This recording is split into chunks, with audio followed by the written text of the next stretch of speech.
vous êtes du genre à vous réfugier dans la nourriture après une mauvaise journée, sachez que c'est pas juste un petit plaisir coupable, non, c'est un comportement qui pourrait littéralement mettre votre cœur en danger, oui, votre cœur. Je tiens à vous rassurer, tout n'est pas perdu. Aujourd'hui, on va parler d'une étude récente qui a révélé des informations qui sont très intéressantes sur l'alimentation émotionnelle et sur les impacts, notamment que ça peut avoir sur votre santé cardiovasculaire. Aujourd'hui, je vais tout vous expliquer et surtout, je vais vous montrer les solutions concrètes pour reprendre le contrôle. Bonjour à tous, bienvenue dans cette vidéo, je suis Charles, je suis le fondateur de Kiné Coach Santé. Chaque année, on accompagne des centaines de personnes à se libérer de l'alimentation émotionnelle, ce qui leur permet de perdre du poids durablement. Et mon but aujourd'hui, c'est de vous aider à comprendre votre corps pour mieux en prendre soin. Et aujourd'hui, on va parler d'un sujet qui touche beaucoup de personnes qui suivent cette chaîne, ces moments où on se tourne vers la nourriture pour apaiser du stress ou une émotion négative. Et pour ça, je vais m'appuyer sur une étude qui est très intéressante, qui a été menée par Sandra Wagner, qui est chercheuse en épidémiologie nutritionnelle au CHU de Nancy, il me semble. Et cette étude, elle est basée sur l'étude de cohorte Stanislas, qui a suivi des familles en bonne santé pendant 20 ans pour comprendre comment nos comportements alimentaires ils peuvent influencer directement notre santé cardiovasculaire. Alors, d'abord, qu'est-ce que l'alimentation émotionnelle? L'alimentation émotionnelle, ça va être ce réflexe qui nous pousse à manger non pas parce qu'on a faim, mais pour calmer une émotion négative. Par exemple, vous avez une journée difficile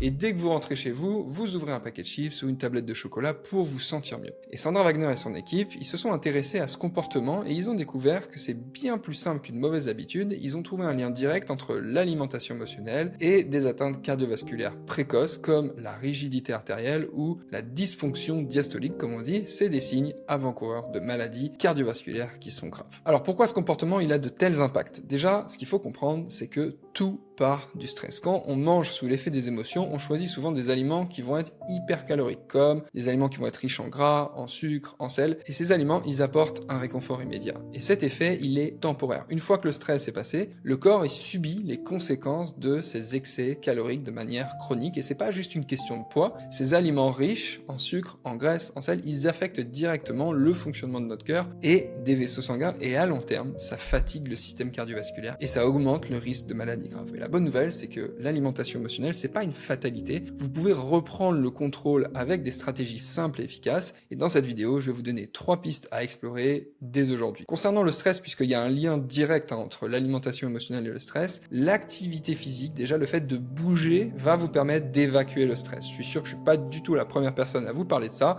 Donc je vous le redis, l'activité physique, c'est l'un des meilleurs moyens prouvés scientifiquement pour vous aider à diminuer le stress et à prendre soin de votre cœur. Et pas besoin de devenir un ou une athlète. Faites l'activité physique qui vous plaît en fait, que ce soit de la danse, peu importe. Juste de prendre l'habitude de manière quotidienne dans l'idéal, d'aller bouger. Deuxième chose, prenez le temps de respirer. Quelque chose sur lequel il y a beaucoup de données scientifiques, comme quelque chose qui aide vraiment dans l'amélioration des niveaux stress, c'est ce qu'on appelle la cohérence cardiaque ou la méditation. C'est des outils qui sont puissants pour apaiser vos émotions, pour mieux les comprendre. Donc, en quoi ça consiste? C'est très simple. Vous prenez 5 minutes dans votre journée pour pratiquer des exercices de respiration profonde. Ça va vous permettre de vous recentrer. Sinon, il y a une application qui est très bien qui s'appelle Respire Relax.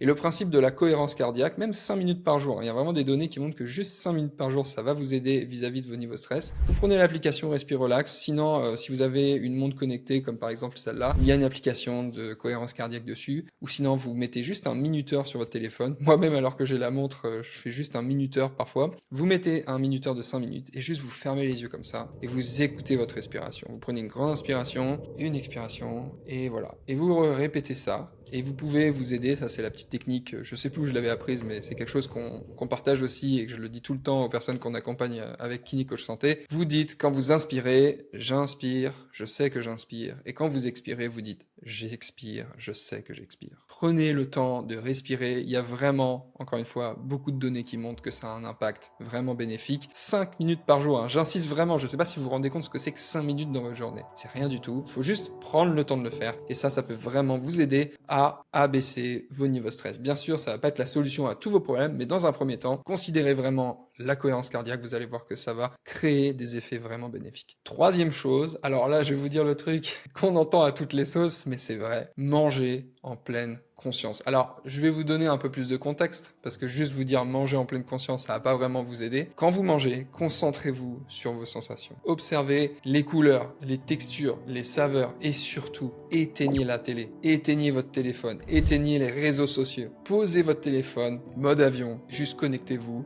à vos sensations pendant que vous êtes en train de manger. Ça va vraiment vous aider à manger en pleine conscience. Remettez de la conscience sur votre alimentation. Encore une fois, c'est pas magique, mais ça va vraiment vous aider. Mangez en pleine conscience, observez, ok, je suis en train de manger de la viande, des légumes, du poisson, du riz, peu importe. Mettez-vous face à vos pensées. Et ça va vraiment vous aider à vous reconnecter avec vos signaux de satiété, à reprendre du plaisir dans votre alimentation et juste à faire une pause. Et ça, encore une fois, il y a beaucoup de données qui montrent que juste de remettre de la conscience sur ce que vous mangez, ça va vous aider à avoir une alimentation plus régulée, des niveaux de faim plus régulés. Vous allez augmenter vos niveaux de bien-être. Je vous fais pas toute la liste, mais ça va vraiment vous aider. Donc, en conclusion, cette étude de Sandra Wagner et de ses amis, il nous montre à quel point nos comportements alimentaires, ils peuvent impacter notre santé et bien au-delà de ce qu'on imagine. Et en changeant certaines habitudes, vous avez vu que c'est tout à fait possible de protéger votre cœur, de vaincre le surpoids, tout en retrouvant un équilibre émotionnel. D'ailleurs, j'aurais plutôt tendance à commencer par vous inviter à considérer d'abord le fait d'avoir un équilibre émotionnel pour ensuite améliorer votre santé. Et souvent, on se dit « Ah, je veux perdre du poids, c'est le fait de perdre du poids qui va m'aider à mieux gérer vos émotions. » Non, c'est d'abord le fait de mieux gérer vos émotions qui va vous aider dans un second temps. Ce ne sera que la conséquence, que le bénéfice collatéral. La perte de poids sera la conséquence d'un meilleur équilibre émotionnel. Rappelez-vous toujours, équilibre émotionnel va vous amener l'équilibre alimentaire, c'est jamais l'inverse. Si aujourd'hui vous souffrez d'alimentation émotionnelle, que vous avez compris que vos émotions dictent votre manière de vous alimenter, que ça freine votre perte de poids, voire ça la bloque, que le poids c'est un sujet depuis des années dans votre vie. Si c'est ce que vous vivez, je vous invite à cliquer sur le lien en description de cette vidéo. Vous aurez l'opportunité de parler gratuitement à un coach de l'équipe pour faire un point sur votre relation à l'alimentation et de voir si notre méthode de rééquilibrage émotionnel, elle peut vous aider et comment on va pouvoir vous permettre de vous réconcilier avec l'alimentation et de débloquer votre perte de poids sur le long terme. Vous cliquez sur le lien en description et vous arriverez sur le calendrier des coachs. Quant à moi, je vous retrouve dans une prochaine vidéo et je vous dis à très bientôt. Bye bye.